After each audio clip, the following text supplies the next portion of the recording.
플루오리노화 수소를 100% 국산화에 성공했습니다. 11월 4일에 올라온 기사에 따르면 한국 패널 업체인 LG 디스플레이가 한국 공장에서 쓰는 패널용 불화수소를 모두 국내 업체로부터 조달하는 데 성공했다고 합니다. 이 불화수소 같은 경우에는 전 세계에서 생산국이 많지 않죠.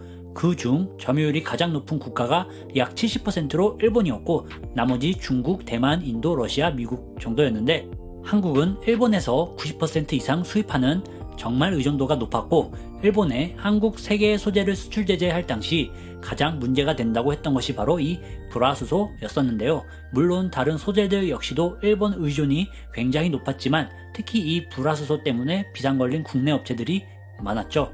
다른 두 소재는 일본에서 7월 이후에도 수출을 조금씩이라도 했었는데 이 불화수소는 8월 달에 0, 아예 하지 않았을 정도로 일본에서도 히든카드로 잡고 있는 소재였는데 이걸 국산화에 성공해버렸습니다.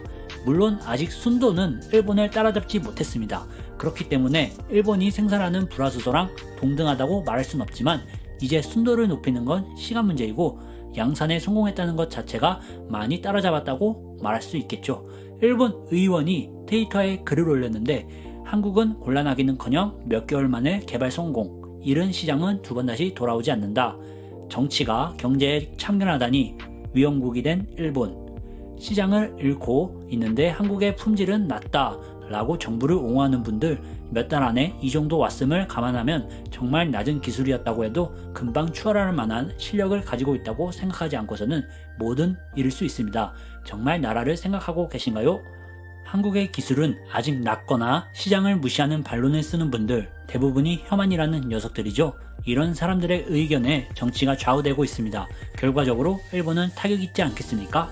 라며 한국의 기술을 무시하면 안 된다고 글을 올렸습니다만 댓글은 아직까지도 수많은 욕이 달리고 있는 상황이네요.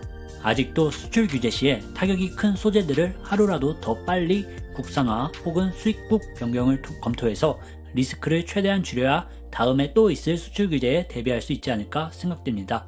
한번 했으니 이제 두 번, 세 번은 언제든 가해질 수 있기 때문에. 그럼 일본 반응 살펴보겠습니다. 인터넷 우익도 졌는가? 곤란한 것은 액정 패널용이 아니라 반도체용이야. 패널용을 만들었다면 반도체용도 금방이다. 비장의 탄소 섬유까지 한국에 졌으니까 이제 아베 자민당에서 일본은 쇠퇴. 진지하게 말하면 한국에는 너무 우습게 봤어. 한 번이라도 저쪽의 상위층과 접한 일이 있다면 녀석들의 우수성을 알 텐데. 국내 생산 궤도를 탔다면 이제 서로 부딪힐 필요 없잖아. 서로 윈윈이야. 다신 말 섞지 말자. 내 우익은 한국과 단계하고 싶다고 생각만 하지 일본 기업의 불이익은 전혀 신경 쓰지 않아.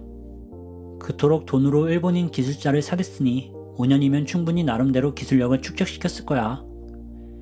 타깃으로 지목된 플루오리나 수소에 기업만 불쌍하게 됐네. 국가의 손해배상 신청해라. 패널용 불산이면 중국에서도 독일에서도 만들잖아. 불산은 매출 작은 분야야. 국산화해도 일본 경제에 타격 제로다. 기술자의 수준도 한국이 위라고 알고 있어. 옛날 세대라면 몰라도 현역 세대에서 한국을 이길 수 있는 것 하나도 없어. 적당히 현실 좀 봐. 이달 말부터 12월 삼성의 반도체 공장 올 스톱될 모양이더군. 지소미야말로로 한국 주식시장 시가총액 4할이 넘는 삼성과 SK의 주가는 폭락 예정. 한심, 그렇게 얘기하더니 불화수소 국산화에 성공했잖아. 아직도 속는 거야? 어차피 거짓이 분명. 아니 정말 실수인 것은 틀림없어. 처음에는 한국 경제가 끝날 거라고 좋아하더니.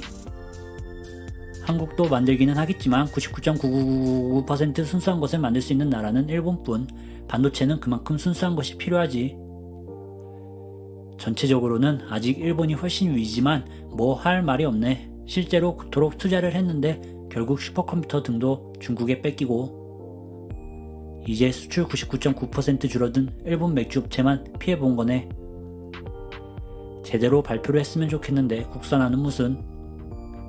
참고로 반도체용 플루오리나 수소도 대만 경유로 수출하고 있음. 넷 우익은 이제 현실을 보는 것이 좋아. 20년 만에 한국의 1인당 GDP는 3배가 올랐고 경쟁 상대가 아니라 협력해야 하는 나라야.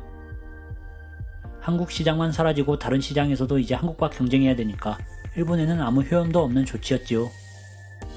끝났어. 한국은 마지막 발악일 뿐. 탤런트 의원의 헛소리일 뿐. 그토록 일본이 한국을 가르쳤는데도 노벨상도 제로고. 이런 기사 보면 믿거나 믿지 않거나 똑똑하거나 똑똑하지 않은 리트머스 시험지 같구나. 일본에게 최고는 한국과 관계를 끊는 것이라서 이런 소식은 일본에게 좋은 소식. 소재 따위 만들려고 하면 누구나 만들 수 있는 것이 많아. 넷위익은 특수한 기술이었다고 착각했었는지도 모르지만 다른 곳에서는 자금을 투입할 정도의 가치가 안 된다고 생각하니까 만들지 않은 것뿐. 세계 소재 모두 한국에게 졌으니 남은 건 일본의 패배뿐. 이제 수출 관리 그만두고 서로 오케이. 지소미아도 지속하고 서로 좋다. 조선인은 제대로 역사를 알지 않으니까 알려진 것보다 배운 역사는 거짓말투성이뿐. GDP 1993년엔 일본 4조 4,541억 달러, 한국 3,863억 달러, 2018년엔 일본 4조 9,719억 달러, 한국 1조 6,194억 달러. 확실히 일본보다 아직 낮지만 최근 30년 한국은 크게 성장했다. 일본이 자랑하는 것은 반도체용 고순도 플루오리나 수소, LG의 플루오리나 수소 국산화는 딱히 의미 없다. 앞으로 모든 일본의 수입품을 국산화해라. 그리고 일본이랑 엮이지 말자. 도쿄올림픽도 오지마. 역시 외교 성과 빵의 아베. 영상을 시청해주셔서 감사합니다. 존크였습니다.